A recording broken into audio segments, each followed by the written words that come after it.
mjini. Ambapo shehia hii tuliwahi kuitembelea mara kadhaa.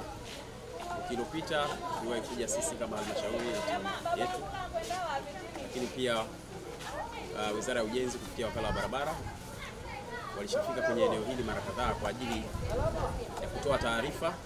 Kwa bahati nzuri ni kwamba siku 3 zilizopita Mheshimiwa Sheha wa shehia hii ya Shumba mjini aliwahi kuwaita wananchi wote ambao huenda wakaathirika na barabara ambao tayari wameshapewa fidia. Lakini matarajio ni kwamba tulitarajia kwamba nyumba hizi zitakuwa zimeshavunjwa ili kupisha barabara. Hifadhi ya barabara ni muhimu, lakini changamoto iliyojitokeza mpaka kufikia leo hii, baadhi ya watu hawajataka kutii agizo la serikali. Sasa sisi kama mamlaka tulisema tufike leo hii kwa sababu maagizo yameshatolewa. Lakini bahati nzuri ni kwamba tumekutana na wananchi wote ambao walitakiwa waondoe majengo yao na mali zao. Bahati nzuri wamekiri kwamba wameshapewa fidia. Nadhani yuko mtu mmoja ambaye alisema kwamba yeye hakuridhika na fidia ambayo imetolewa.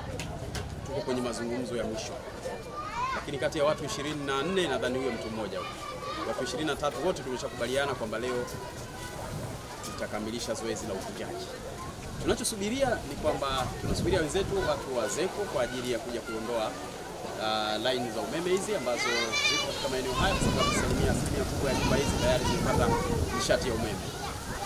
Kwa hiyo tunataka kufanya, tunasubiria wenzetu kwa ajili ya kuondoa nishati ya umeme kwenye majengo haya. Tukishamalizana na hilo, zoezi la uvunjaji tutaendelea nalo. Bahati nzuri tumeshakubaliana na wananchi, tumeshawapa taarifa kwamba waondoe mali zao. Kama kuna vitu muhimu katika nyumba zao basi waondoe. Lakini wale ambao wanahitaji material ya ujenzi katika nyumba zao wanahitaji bado, basi wanatakiwa waondoe kwa wakati. Kwa kufika leo saa 8 zoezi hili liwe limeshakamilika, sisi tunaanza zoezi lingine. Kwa hiyo mimi niwasihi tu wananchi katika eneo hili la Shumba ya mjini, kabla hatujaelekea maeneo mengine, tuwe tumemalizana leo, waondoe mali zao na watii agizo la serikali bila shuruti, kwa sababu ni mara kadhaa serikali imefika hapa kupitia taasisi zake.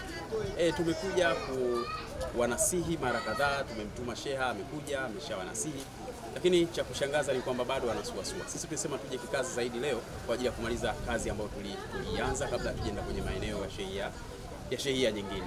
Bahati nzuri sana ni kwamba rais wetu Daktari Hussein Ali Mwinyi ana imani kubwa sana na wananchi. Ni mara kadhaa amewahi kulitembelea eneo hili la Shumba ya mjini, eneo ambalo tunatarajia miundombinu yake itakuwa mizuri zaidi. Tuna eneo ambalo tutajenga bandari, tuna eneo ambalo tutajenga soko, tuna eneo tutajenga chuo cha uvuvi, pamoja na miundombinu mingine ya kisasa na ya kileo. Eneo hili limependelewa zaidi. Tumshukuru sana Daktari Hussein Ali Mwinyi kwa jitihada kubwa ambayo ameifanya, lakini pia kuwapendelea wananchi wa Shumba mjini. Ninachowaomba wananchi ni kwamba waungane na Daktari Hussein Ali Mwinyi kuhakikisha kwamba miundombinu yote ambayo ameileta basi iweze kutunzwa, ikiwemo miundombinu ya barabara. Barabara zinahitaji matunzo. Barabara hizi zinahitaji michirizi kwa ajili ya maji taka. Kwa hiyo sambamba na maji taka, basi barabara hizi zinahitaji miundombinu ya taa za barabarani. Tunahitaji reserve ya barabara iliyobaki kwa ajili ya kuweka miundombinu ya ziada. Sasa wananchi waelewe kwamba kuondolewa kwenye eneo la reserve ya barabara maana yake tunahitaji kuweka miundombinu mingine. Tunahitaji kuweka mitaro ya maji, kwa sababu maeneo haya ni maeneo ambayo yanaathirika zaidi na maji kipindi cha mvua. Lakini jambo lingine ni kwamba tunahitaji kuweka taa za barabarani. Kwa hiyo maeneo yote ya reserve yatatumika kwa ajili ya miundombinu mingine. Wananchi wanatakiwa watii maagizo ya serikali tuweze kumaliza zoezi hili. Tuangalie zoezi jingine linalofuata. Tunaendelea na zoezi la kubomoa. Ni zoezi la ubomoaji wa majengo ambayo tayari serikali ilishalipa fidia. Kuna wananchi zaidi ya 20, wafika wananchi 22 kwenye barabara hii ya Micheweni inaelekea bandari ya Shumba mjini. Tayari serikali ilishalipa fidia na ni muda mrefu, na kwa mujibu wa taratibu walitakiwa waondoshe nyumba zao, kwa sababu kwanza hawapo kwenye mazingira salama, au wananchi wanaishi kwenye hizo nyumba zenyewe hawapo kwenye mazingira salama kutokana na movement zilizopo kwenye barabara. Pili, inahatarisha hata usalama na wanaotumia barabara. Manake watumizi ya barabara yatakiwa yawe kwenye mazingira ambayo hayatasababisha mtu ajali kwa makusudi. Sasa uwepo wa majengo haya yanaweza kusababisha mambo kama haya ambayo hatarajii wanake ajali. Kwa hiyo tupo hapa kubomoa, lakini wananchi pia washakuwa maelekezo kubomoa.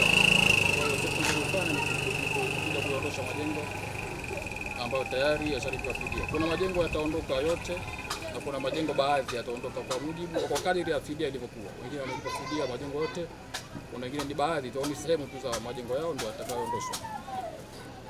Wito kwa sababu kinachofanywa ni miradi ya barabara, miradi ya ujenzi wa barabara inahusisha mambo mengi, ikiwa pamoja kuna mashirikiano ya kutosha baina ya wananchi na serikali ambayo inasogeza miundombinu.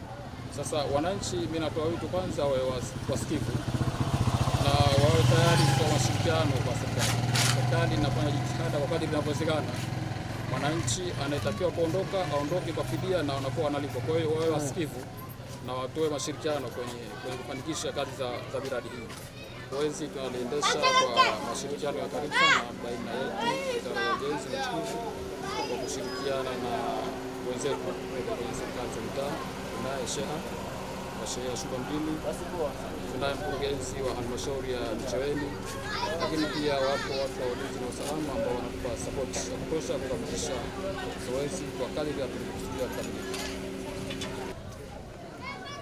Serikali iliwapa fidia wananchi ambao walipata maafa kutokana na barabara, na kwa sasa hakuna mwananchi yoyote ambaye kuwa anaidai serikali kutokana na fidia ambayo kuwa walipatiwa. Kwa mujibu huo, serikali ina haki ya kuondoa nyumba zote ambazo kuwa tayari zishalipwa fidia, kwa sababu taarifa ipo na wananchi wenyewe walikiri ya kuwa sisi tutakapolipwa fidia yetu tutaondoka kwa wakati bila kulazimishwa. Sasa wasifanye jambo ambalo litapelekea kuipa serikali lawama. Kwa serikali hakuna lawama yoyote, ila tu ibakie mwananchi. Hata tukajikaza vipi, binadamu hatosheki. Kinachotosha kwa mwanadamu ni mauti na maradhi. Hivyo nawaomba wananchi wa shehia ya Shumba Mjini kwanza warizike na matokeo yoyote ambayo yatatokezea. Serikali haiwavunjii kwa lengo la kuwaonea, inawavunjia kwa lengo la kuwa waondoke katika mazingira ambayo kwani hatarishi. Na nashukuru kwamba kuna baadhi ya wananchi ambao walipopata agizo tu tayari walivunja kwa hiari yao bila kulazimishwa. Lakini wananchi, kila mtu ana akili yake. Kuna wakati mwingine mtu mpaka atakapoona ile mvua kubwa ile ndio ataona hapa mimi tayari nisharoa, lakini bado kama mvua bado ikali manyonyoto ataona hakuna lolote linalowezekana.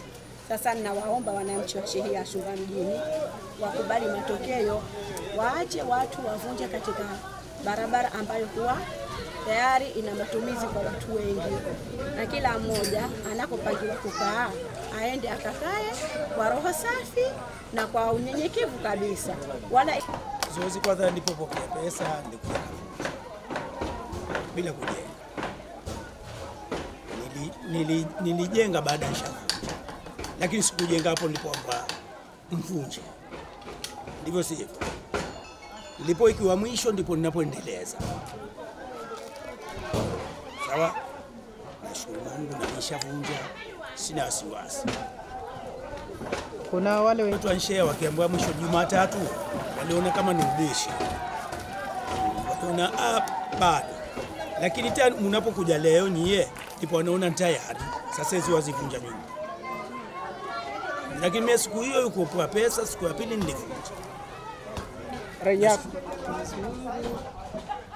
kupata maafa ya kuvunjiwa nyumba zilizoko barabarani, lakini pia nashukuru Mwenyezi Mungu pia nikapata kuvunjiwa, nikalipwa hela zangu. Nilipwa hela zangu pia, sikufanya ajira nyingi ya kukawia, nikafanya uzoroti. Tazama huko mama. Nashukuru Mwenyezi Mungu, pale pale nyumba yangu nikavunja, pokea pesa zangu nyumba nikavunjiwa, nyumba tukavunja wenyewe tu mimi na mume wangu. Nilipovunjiwa nikajenga, nilipojenga nikakaa nyumbani pangu sina wasiwasi. Nikajenga, nikakaa hivi sasa nakaa ndani ya nyumbani mwangu. Sina ajira, sina ajizi ya kuwa nikawia mpaka nije niambiwe ni serikali nivunje. Mimi nikavunja, sina wasiwasi, hivi nakaa. Nashukuru Mwenyezi Mungu, wenzangu wakawa na ajizi mpaka sasa hivi Tukaipa kwa sheha, mara ya mwanzo tukaenda tukaambiwa tuvunje.